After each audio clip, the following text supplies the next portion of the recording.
Hey, welcome to Female Founder World. I'm Jasmine Garnsworthy. I'm the host of the show, and I am the creator of all things Female Founder World. I'm in our online community on Geneva.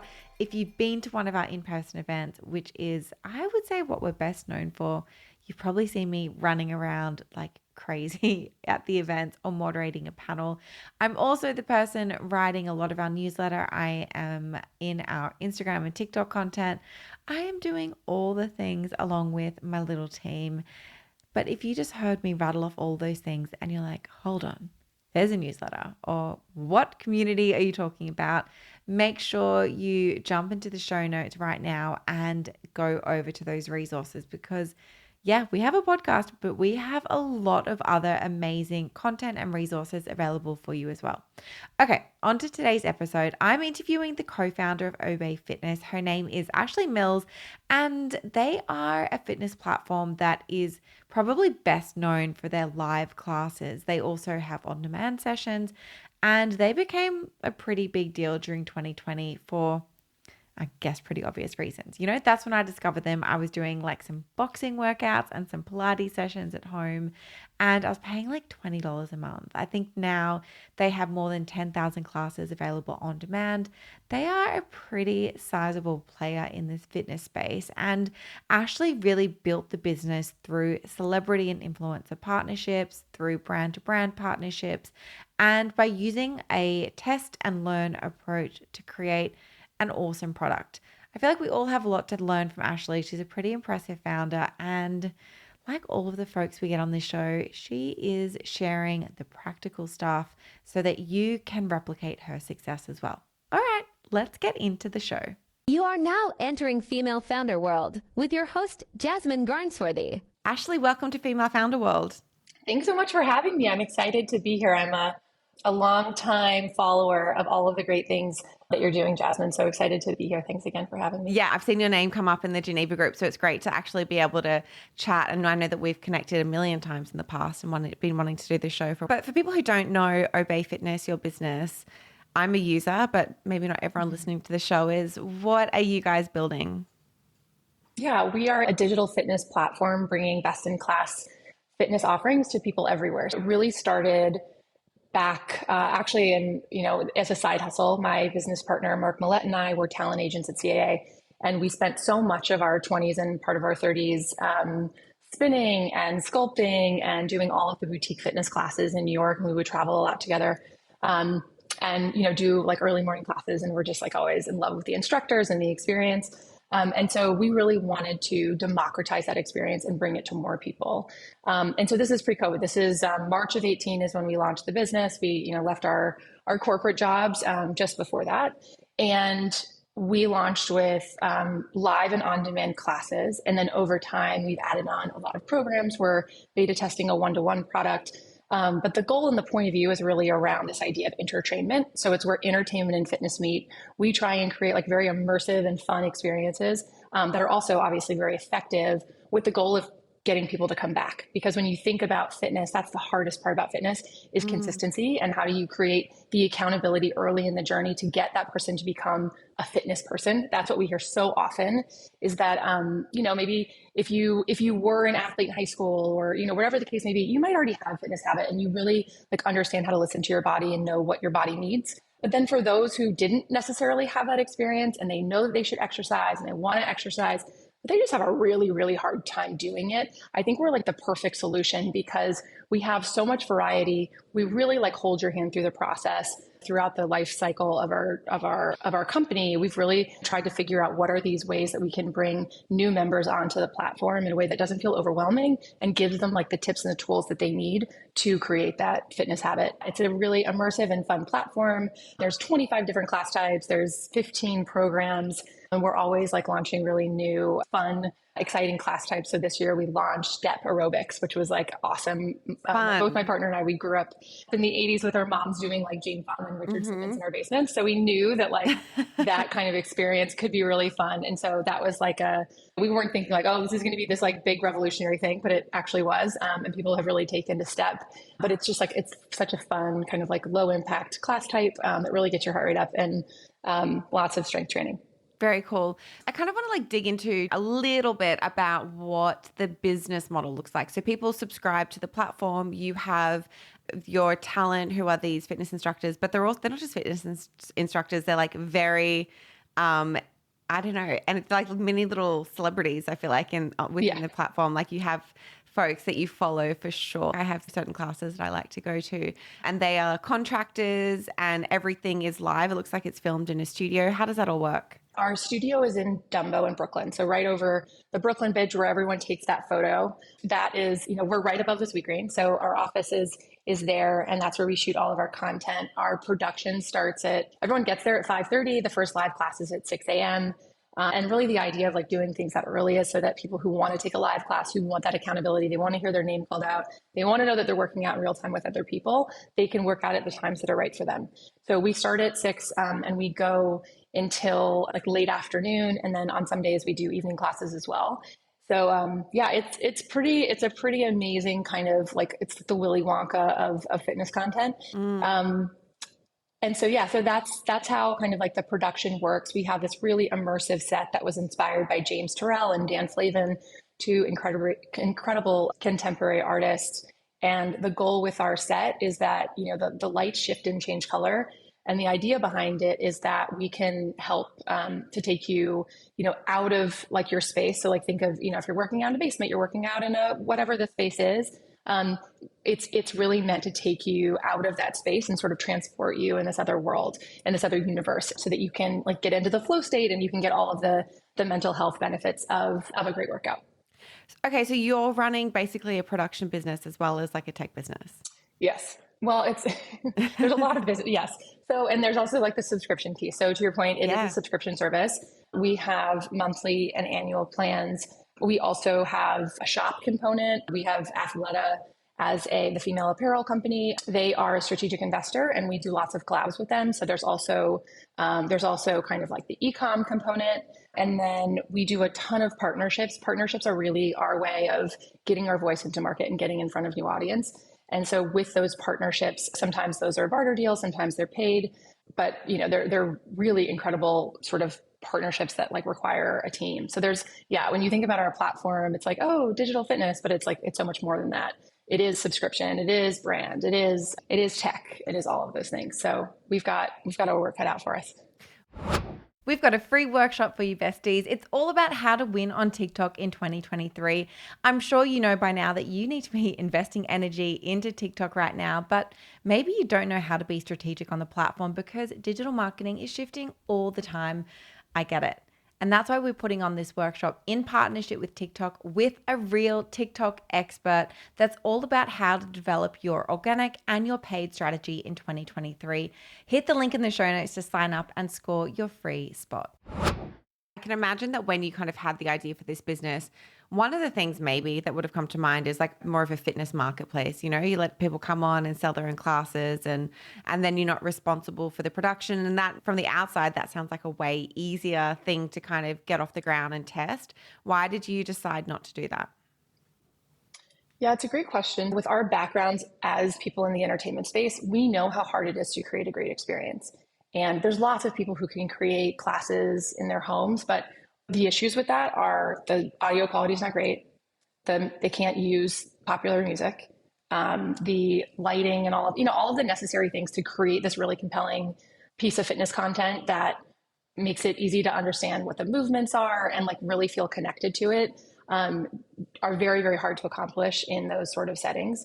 And so it was really important for us to bring everything in-house to really be like a first of its kind entertainment fitness network. And so, that's why it's all there. So when you come to a class at Obé, you can expect incredible audio quality. You can expect great music. You can expect phenomenal talent. And our talent, like they are not necessarily folks who want to do this in their homes. Like they appreciate, because they're all professionals and they're dancers and they've worked on Broadway. They've done all types of, kind of like really interesting work. And I know that it's important for them that they have these like really high-end production values so that they can do what they do best, which is be performers, be storytellers, and obviously give you a great workout. When you first had this idea, what were some of the things that you did to kind of get it off the ground? I came to you guys in 2020. I think a lot of people probably did, but I'm sure you were, Yep. must have been around before then. And that Mm-hmm. timing must have been, must have been really interesting for the business, both from trying to get people into a studio to film, but also subscriptions would have been exploding, I imagine. But you were around before that. So what were those early days like?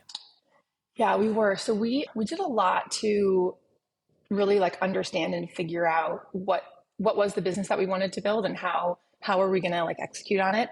So and we needed to raise capital before we even started because we needed a production studio, we needed people to work to run the live shows every day, we needed to hire talent, so there was like so much that went into it. And in order to raise that initial sort of like pre-seed round, we did a couple of things. So we did a bunch of Facebook lives. So this was before, obviously it's pre-COVID. So Instagram lives were not a thing. Digital fitness was not like super well known. Peloton existed, but it was tiny. And so we created these Facebook lives that I had like, I don't know, 1,000 friends on Facebook, and we broadcast them on my account. And what we were trying to understand is what was the sort of like completion rate on those classes. And we promoted them in advance so people knew that they were coming to work out with us. And I had an instructor in a studio and, the whole thing. And what we found is that people completed the class, and then when we put it on demand, the views were insane. Of the 1,000 Facebook followers that I had, there was 8,000 views on the class, and it was a 50% completion rate, which like in the world of working out online, which didn't really exist, that was pretty meaningful. So I think that early data was really helpful. And again, like something that didn't cost, I spent like $200 on a studio and like a camera. Like there was not, this was not a big lift. So that was one of the things that we did. Another thing that we did is we spent our own money putting together a shoot in this like very high end production facility in Brooklyn, and used green screen to try and like create what the idea of Obé was going to be. So obviously this is before building a set because we didn't have the money to do that. And I think that sizzle that we created, and just to show the different class types, and we did, I think it was 3 different like 10-minute classes. That was really helpful for us to like work out what we wanted this to be, and then also to show to potential investors so that they could understand what it would look like and feel like. And yeah, I think those 2 things were probably the most important to get us to a place where we were like out of the deck making phase and into the actual execution phase. Because I think it's in that execution phase where you actually figure out what your business is. You can make, pretty decks all day long, but it's not until you actually start doing the thing to see what works and start testing, you're really going to take sort of like your business to the next level. That's always my tip actually for people who are thinking about a business. I've had so many friends that have come to me, throughout the like 5 years that I've been on this entrepreneurial journey, and they have an idea and they have something that they want to create. And they always are like, they send me like a 50-page deck to review. And I'm like, listen, your deck is awesome, but go do something. Go do the thing. Go actually do the thing. Yeah. And see if it resonates. Because you have gut instincts about what's going to work, but you don't know until you actually do it. And so that would always be my biggest piece of advice. And I think now with the way that technology is, you can really like pilot most things in a very inexpensive way. Totally. I agree with that. I think that's really good advice. A lot of people can get really stuck in the weeds of like planning what the next few years are going to look like. And it's like, you don't know anything until you've like gone out and shown people what you want them to pay money for and see if they want to pay money for it. Exactly. And, some of the other things that we did, because we didn't have a lot of money. We had no marketing budget when we launched. We raised enough money to open a studio and to create content.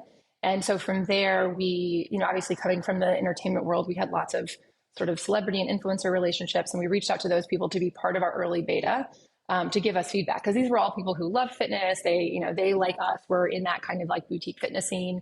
So we elicited a ton of feedback and made them sort of like early kind of brand ambassadors. And so by the time we were launching, they were very bought in and they wanted to support us. And so we got lots of folks to promote us on social, which was great because we didn't like pay for those early subscribers. We were able to really understand who we spoke to, like who needed our product the most, and also understand how they were using the product. So one of the early things that we did, it was all live. So we had like a little bit of an on-demand library, but it wasn't much. And it was all live. And the idea there was that we could get people to show up for themselves in the same way that they would a boutique fitness class. And the reality of like digital is that people expect convenience. Like we are all, Yep. because of Netflix and Hulu, we're really interested in consuming content on our own time. And that was something for us where it was like, we know that we want people to show up live and to create it. It will help them create a habit if they do the same thing at the same time of day every day. But we learned very early on that like that's what some consumers want, but it's not what all consumers want. And so we had to like shift our model in terms of like the amount of on-demand content that we were going to create versus kind of like that initial plan. Interesting. I want to understand a little bit more about how you actually like find subscribers and what that looks like maybe in the earlier days where you didn't have huge, word of mouth referrals and your funnel would have been not particularly like built out versus now that you're more established, what that looks like. Yeah, it's a great question. So, and it has changed so dramatically. When I think about the last 5 years in digital marketing, it's the transformation is incredible. So when we initially launched, it was, really like reaching out to people and building that like one-to-one relationship. We had the benefit of celeb relationships, which were very, very helpful. But I think one of the other things that we did, and I don't even know if you can, I would imagine you can do this now, but on Instagram, anyone who followed us on Instagram, because we weren't doing like retargeting or anything based on folks who had interacted, we would literally DM every single person, and it was Mark or I, and I think you could only do like up to 100 people a day. And so we would just DM people and be like, what kind of questions can we answer for you? And in the early days, everyone thought that we were a in-person studio. They didn't understand that we were digital. And so that was like kind of the big learning that we had to sort of like combat and figure out how to message that to people, because digital fitness wasn't a big of a thing and wasn't understood in the same way that it is now. And then we started doing influencer work over time, like more of the like paid influencer strategy. And for a while that worked. And then I think it was around the time of like iOS 14 when that started to change, because you weren't able to retarget in the same way. And you didn't have that kind of like level of information. So influencers, like the macro influencers, became a lot less efficient, and their businesses like really changed. And we could certainly feel it when we would work with people, and just to see the number of people that would come in as a result, it wasn't as high. So, and then obviously on like the paid side, in terms of like Facebook and Instagram, over the last 2 years, the CACs have been wild. So not a scalable solution, like economically didn't make sense. And we've never subscribed to like the growth at all cost mindset. But for a long time, like that was the idea, and that's what everyone was doing. Obviously, with this market downturn and the way that everything is sort of changing right now, I think a lot of other brands are stopping their spend. Some are completely stopping their spend. A lot of them are dramatically pulling back, but we dramatically pulled back last year. And so I think, as we think about the future, it really is like how we have this incredible community of engaged members. So our top 20% of users are taking like 40 plus classes a month, which is incredible. They're working out with us every day and sometimes twice a day. So that could be, like meditation in the evening, and then they're doing like a workout during the day. So this is like a hyper engaged community. And so what we're thinking about is how do we already have these members who are like brand ambassadors on their own. It's like a very organic thing that already happens. How do we create and sort of like templatize an experience that helps them and like gives them the tools that they can, talk to their followers, to their friends, to their communities about what is helping them to live like their best lives. And that is Obé, right? So that's like something that we're actively working on, that we're excited to activate in Q1 to get the message out there in a bigger way. And, for it really to be like a community-led growth strategy as opposed to a paid growth strategy. The other important thing that we started very, very early on in our business was partnerships.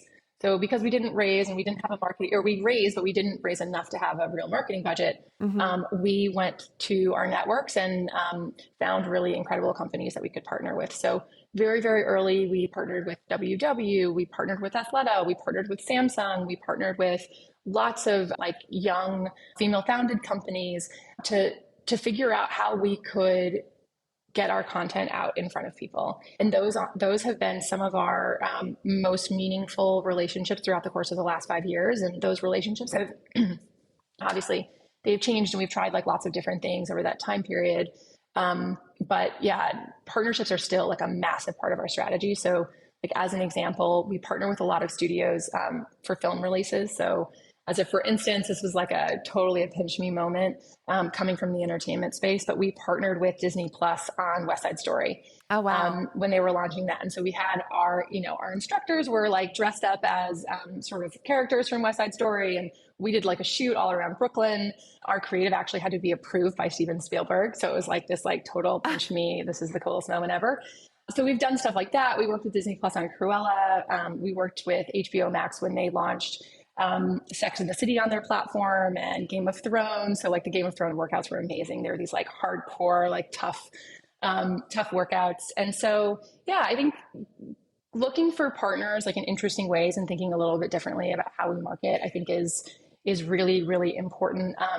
And, when we work on like overall kind of distribution strategy, so we don't do like traditional kind of like paid brand.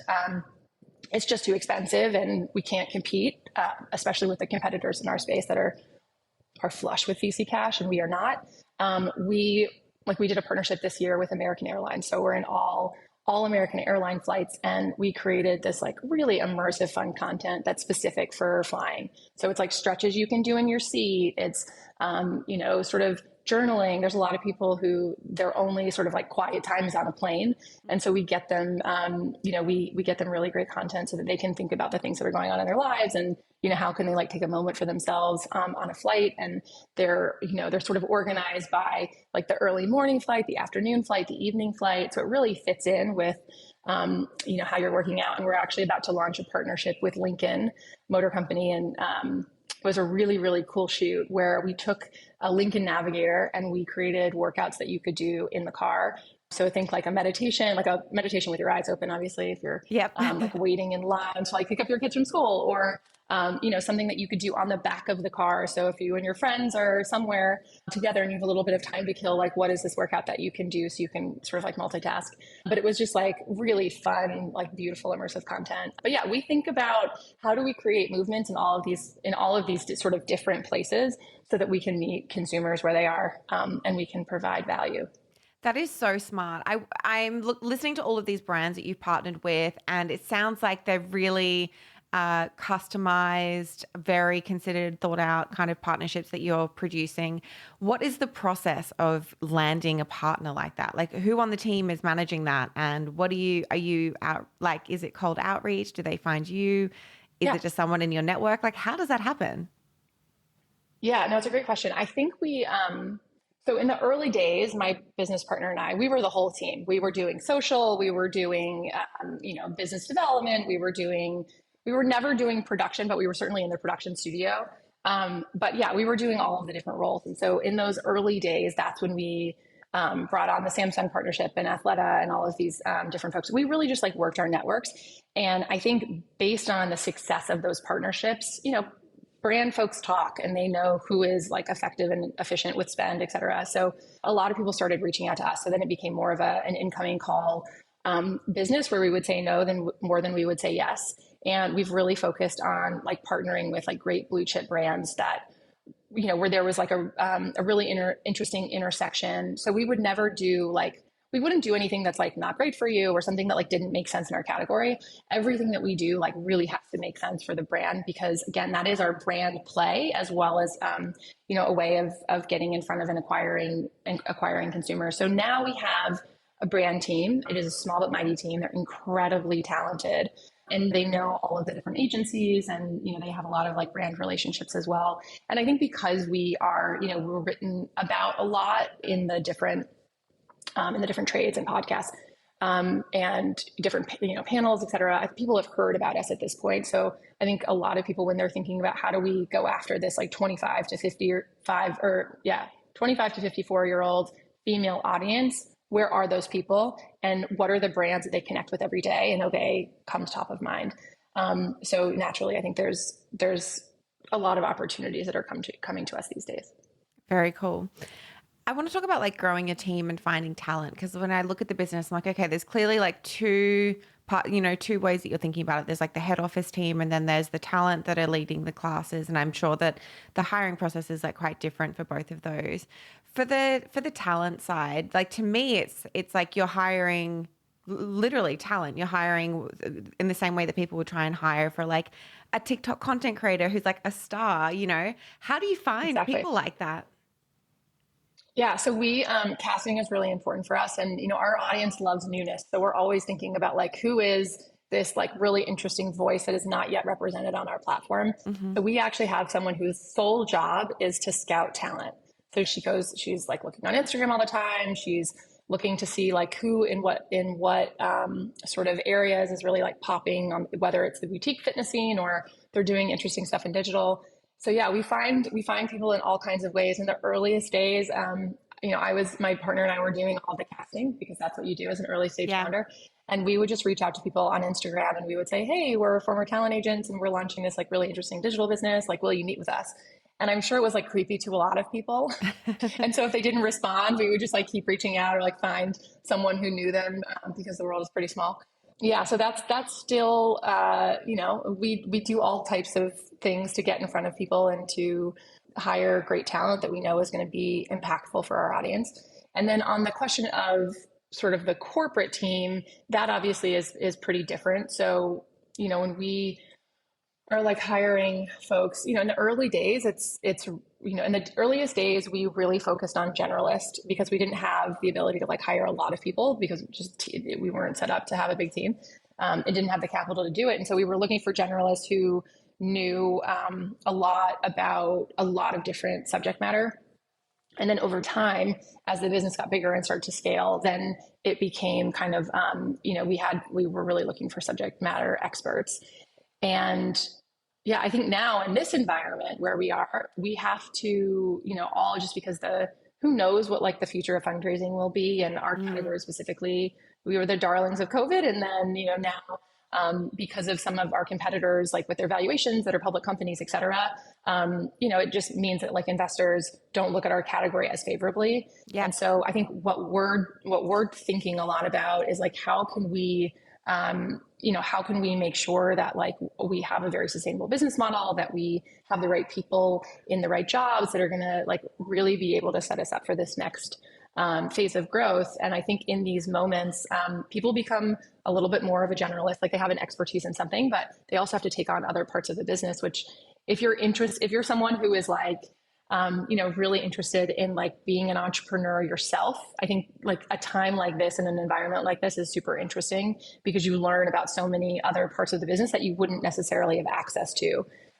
in a different kind of climate, a different kind of environment. What does your roughly your split look like between people who are working on production versus people who are tech or engineering versus maybe the sales, marketing, operations kind of stuff? Sure. So we have 15 on the engineering team. There are, in terms of production, that's a pretty lean team, Mm-hmm.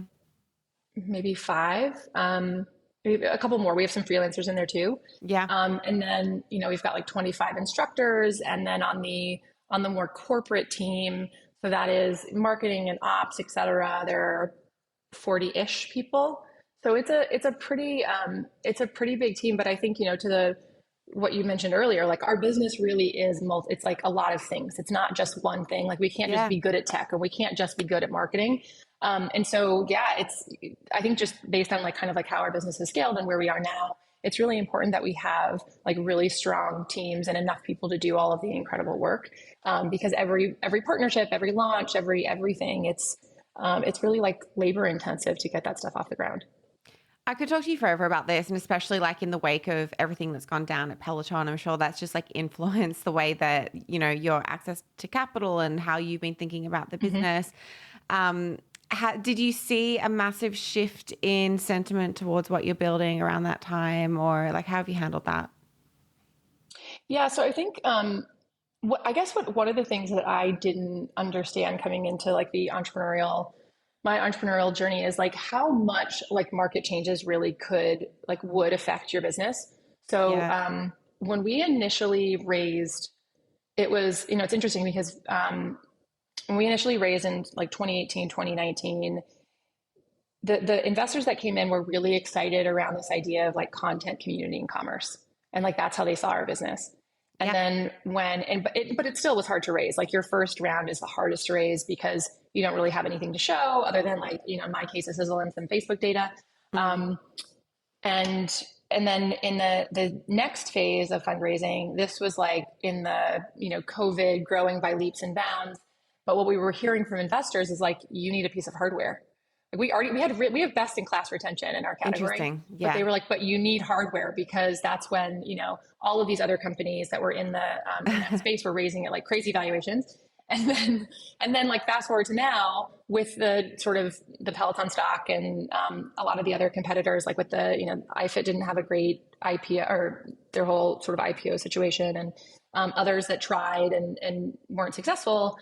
You know, it definitely means that investors are not as excited about our category and they're valuing those sorts of businesses at lesser multiples. And so, yeah, I guess I took for granted the way that like the sort of like because we have a great business and it is growing and it is, you know, the engagement is great and the community is really strong. But I didn't realize like the how much those sort of like market dynamics of competitors in the space would matter. But you know, I think regardless of that, there's a place for companies like ours that really believe in like being sustainable and, you know, really have what it takes. And we've built the groundwork, I think, in a really important way to be able to survive these kind of market conditions and continue to do what we're doing. And just, if anything, I think being a young, scrappy company that talks directly with consumers every day, we have such good insight into what's happening and what people are looking for that we can develop specifically for them. And we have a very agile production model and an agile team, so we can take on sort of challenges really quickly in a way that our competitors can't, because they're so big and they have, you know, lots of other people to answer to that we don't. Also, can I just say that the companies that you're just talking about right now, like the ones that seem to make it through these downturns, are always run by women. Like they've always built them more sustainably. They've always like built them in a way more realistic, sustainable way. Yeah, I think there's something, well, and maybe it's because like women just historically have not had access to the same level of capital. I was reading recently that I don't know, there was some report that, you know, 4% the report was, you know, VC investments in women-owned company like grew. And then when you go like one step deeper, it grew from 2% to 4%. Totally. Like, yeah. That's not okay. Yeah. It is in no way okay. We are 50%, but fine. Yeah. It's like, the representation in the VC world is not great. But I think what, you know, to your point, I think women, we know that women are really good at a lot of things. And I think running businesses in these types of environments, because we haven't always had the same level of access to opportunity, it really actually sets us up to withstand these kind of like turbulent moments. The last thing that I ask everyone who comes on the show is for a resource. So just like a quick book or a podcast, something that that's helping you as you've been building your business. Yeah, I think it's a great question. And hopefully there was lots of takeaway, but I would say, in addition to the things that I mentioned, I would say, you know, really building your network at the different phases of your business. So when we were launching our business, that was sort of pre-COVID. And so I feel like I got to know a lot of people during that period, which was very helpful. What then happened during COVID, because everyone was remote and there were conferences and stuff, but it was all digital, it made it really hard to connect with other founders and people who are in the same place. Because I think it's in those relationships that you learn so much about what other people are experiencing, and you know, like what is normal and what is also abnormal. But also like you just, you know, you meet people that become like important in your support system and in your universe. And so I have, like, coming out of COVID, have really made a huge concerted effort to make sure that I'm at events again. I'm, you know, doing all of the things. I'm speaking on panels. I'm, you know, getting in front of people and meeting a lot of other founders and C-suite types, so that I understand it's kind of like what's happening in these markets. I also recently joined YPO, which is a great organization that's been around for a long time. But it's, you know, it's all about other founders who are in different stages of business, which is really interesting because you get the point of view of a lot of different people. And it's not just work stuff. It's also like home and family and, you know, all of the other things that you have going on in your life. And I think there's just so much to learn. So that would be building your network at every phase, I think, is really important. And then the other thing that I would say, just given the different, ups and downs of our business and the growth, et cetera, is finding ways, and this sounds like so silly, but finding ways to like really centralize everything that you're doing and all of the materials and all of the stuff. I feel like anytime, like when people leave an organization, which is obviously a natural part of the employee life cycle, they take a lot of like knowledge with them that the organization doesn't necessarily know. And I think that, when you think about a business, I think about it in the same way as like rearing a child. So the child learns as they go, and it's important that they have all of those learnings because they build on each other. And so I think just making sure that you have organizational systems where you really do learn from and hold yourself accountable to learning what those things are, so that as you grow, you're not making the same mistakes, and you're able to like really deduce learnings. And I think that helps you come up with new sort of paths forward. That is a great tip. Ashley, thank you so much for coming on the show and for sharing everything you're building. Thanks so much for having me. A quick shout out to all of our Business Bestie subscribers. If you are loving this show and you are building a consumer, CPG, or e-commerce business, or you're about to build one, this membership will give you access to the people, experiences, and the tools that you really need to build your dream business. Head to femalefounderworld.com/subscriber for more.